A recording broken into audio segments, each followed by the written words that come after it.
नमस्कार साथियों। आज हम फिर आपके बीच में एक नए टॉपिक पर चर्चा करेंगे। आज का जो हमारा टॉपिक है वह उत्पाद रेखा या पैमाना रेखा का क्या अर्थ होता है तथा इसका क्या स्वरूप होगा, इस पर हम एक एक करके अध्ययन करने वाले हैं। तो चलिए स्टार्ट करते हैं कि उत्पाद रेखा या पैमाना रेखा का क्या अर्थ होता है, अर्थात मीनिंग ऑफ प्रोडक्ट लाइन और स्केल लाइन क्या होती है।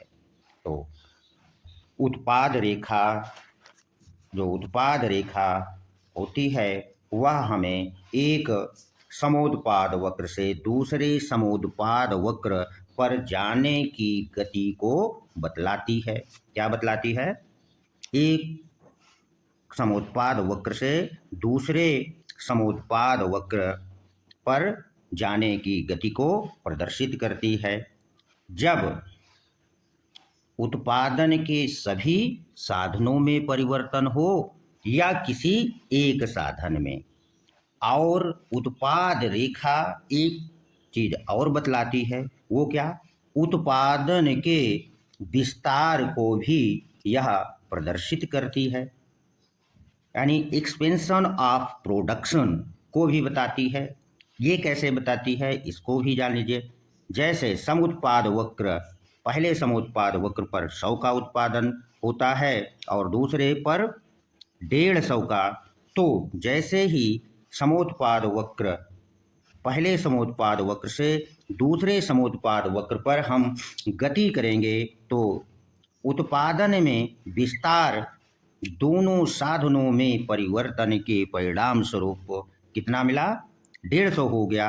अतः स्पष्ट है कि उत्पाद रेखा या पैमाना रेखा हमें एक समोत्पाद वक्र से दूसरे समोत्पाद वक्र पर जाने की गति को बतलाती है तथा जब सभी साधनों में परिवर्तन किया जाए या किसी एक साधन में परिवर्तन किया जाए तो उत्पाद रेखा उत्पादन के विस्तार को भी बतलाती है कि कितना उत्पादन हो सकता है।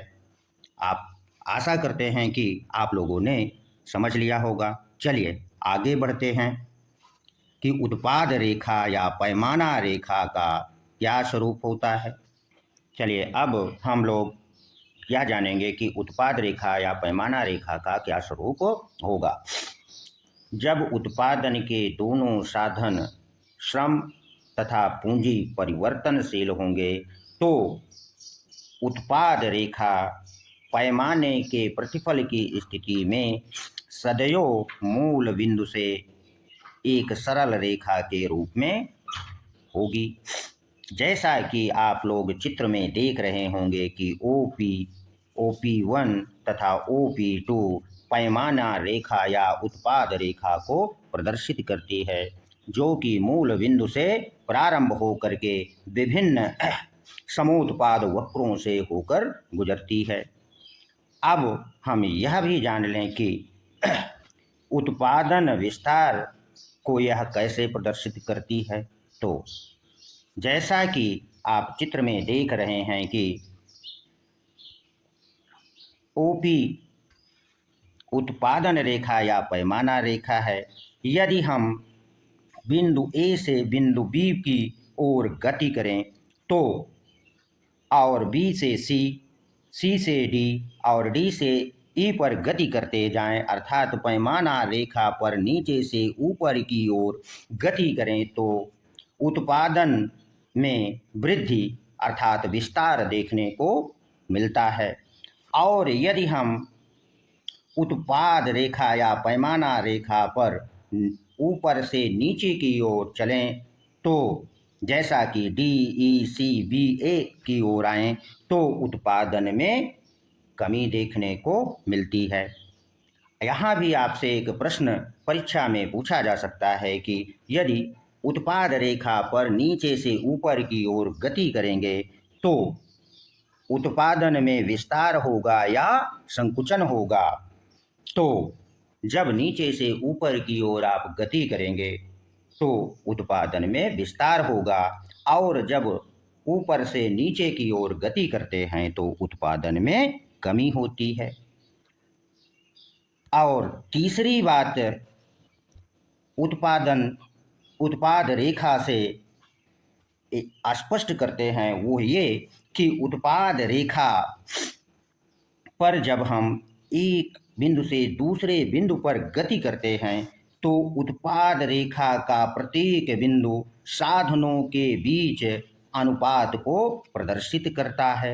जैसा कि बिंदु ए पूंजी की OK2 और श्रम की OL2 मात्रा के का जो अनुपात है से 100 इकाई उत्पादन प्राप्त होता है और बी पर यह अनुपात सी पर अनुपात और डी पर OL4 व K4 हो जाता है। अतः उत्पाद रेखा या पैमाना रेखा के प्रत्येक बिंदु पर साधनों का अनुपात भी प्रदर्शित होता है। आप समझ गए होंगे कि जब दो साधन परिवर्तनशील होते हैं तो उत्पाद रेखा या पैमाना रेखा कहाँ से प्रारंभ होगी? मूल बिंदु से प्रारंभ होगी। दूसरी बात आप लोगों ने यहाँ समझा होगा कि जब उत्पाद रेखा के पर हम नीचे से ऊपर की ओर गति करते हैं तो उत्पादन में विस्तार देखने को मिलता है और जब उत्पाद रेखा पर हम ऊपर से नीचे की ओर आते हैं तो उत्पादन में कमी देखने को मिलती है। तीसरी बात हमने उत्पाद रेखा के विषय में यह जाने कि उत्पाद रेखा का प्रत्येक बिंदु साधनों के अनुपात को भी प्रदर्शित करता है। ठीक, अब उत्पाद रेखा के दूसरे स्वरूप पर भी हम चर्चा कर लें। जैसा कि यहाँ पर उत्पाद रेखा का स्वरूप जानेंगे जब एक साधन स्थिर हो और दूसरा साधन परिवर्तनशील हो।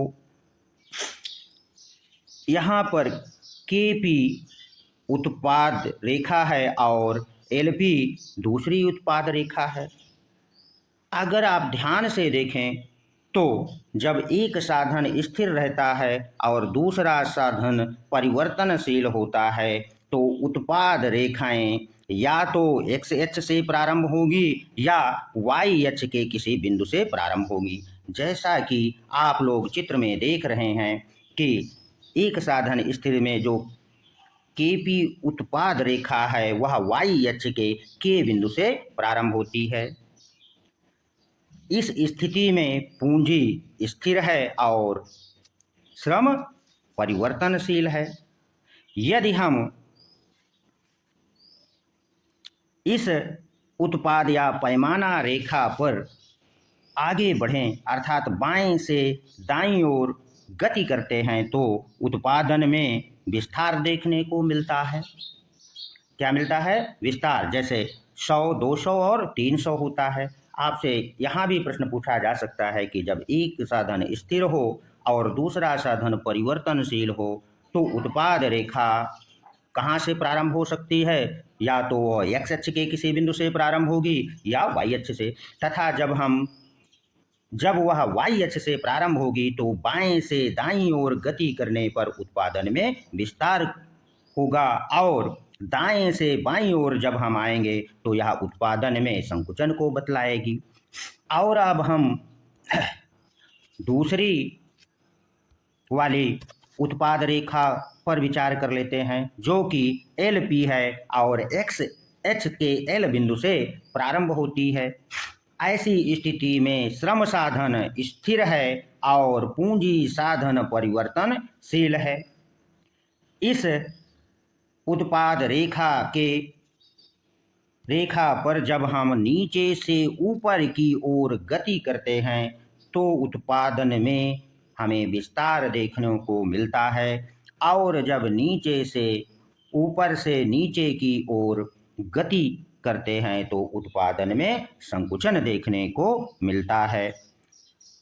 तथा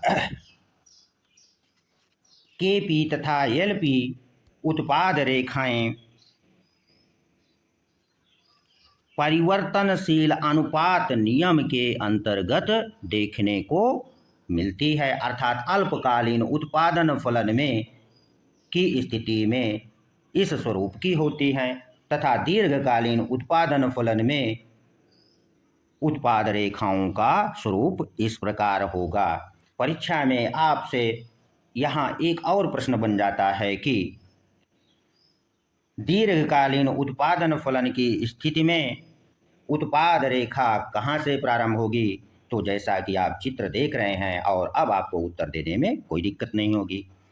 और अल्पकालीन उत्पादन फलन या परिवर्तनशील साधन की स्थिति में उत्पाद रेखा कहाँ से प्रारंभ होगी। तो या तो x अक्ष के किसी बिंदु से प्रारंभ होगी और या तो y अक्ष के किसी बिंदु से प्रारंभ होगी। क्यों प्रारंभ होगी? क्योंकि परिवर्तनशील या अल्पकालीन उत्पादन फलन की स्थिति में एक साधन स्थिर होता है और दूसरे साधन में वृद्धि अथवा कमी की जाती है। इसी कारण से उत्पाद रेखा या तो x अक्ष के किसी बिंदु से प्रारंभ होगी अथवा y अक्ष के किसी बिंदु से प्रारंभ होगी। आशा करते हैं कि आप लोगों ने भली भांति समझ लिया है। अगले वीडियो में हम फिर मिलेंगे। अगला हमारा टॉपिक होगा प्रतिफल के कितने प्रकार होते हैं। धन्यवाद।